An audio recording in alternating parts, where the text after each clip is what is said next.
A Channel 2 Action News investigation months in the making. It involves 4 of Georgia's most notorious killers in 4 different prisons, all allegedly calling the outside world using illegally obtained cell phones.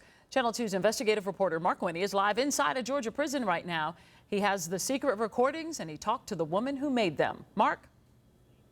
Hey, listen. Convicted of notorious murders, if the men in our story can say what they want over illegal cell phones, what does that say about the prison cell phone problem in general?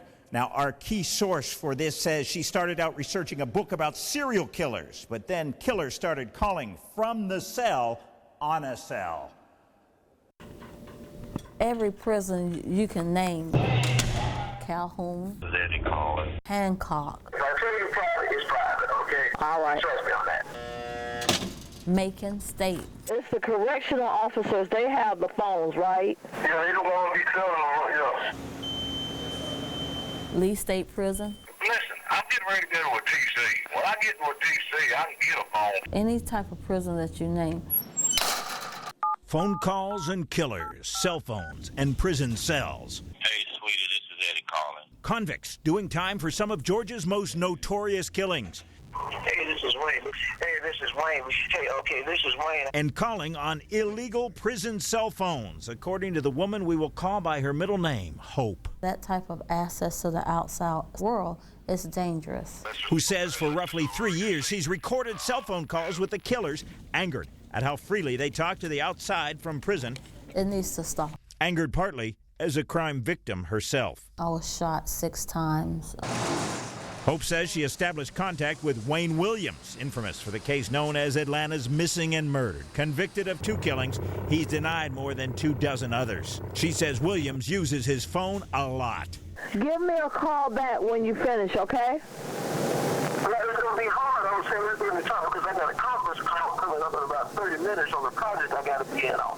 Even sharing how he protects his phone. That's a disconnected number, so delete that one. I change that about every 3 months for security reasons. She says she speaks frequently via prison cell phone with and even gotten text photos from Eddie Lawrence, Curtis Rower, and Philip Anthony Harwood. Former Cobb DA Tom Sharon, who prosecuted the case, says Eddie Lawrence, If you get caught with it, it's automatic 2 years set off for your parole. acted as middleman for up-and-coming attorney and part-time judge Fred Tokars in the contract murder of Tokar's wife Sarah and Curtis Rower. It locked me down for like 9 months. Oh, and they found your phone.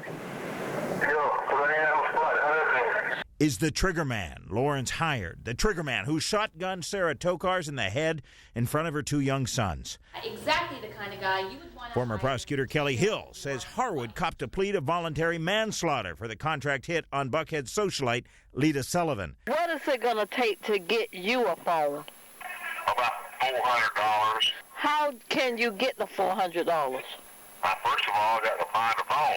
Hope says a number of inmates have told her cell phones come into the prisons through correctional officers, and some even provided black market phone costs. The guy got the one I told you put $1,200. He got the phone right now.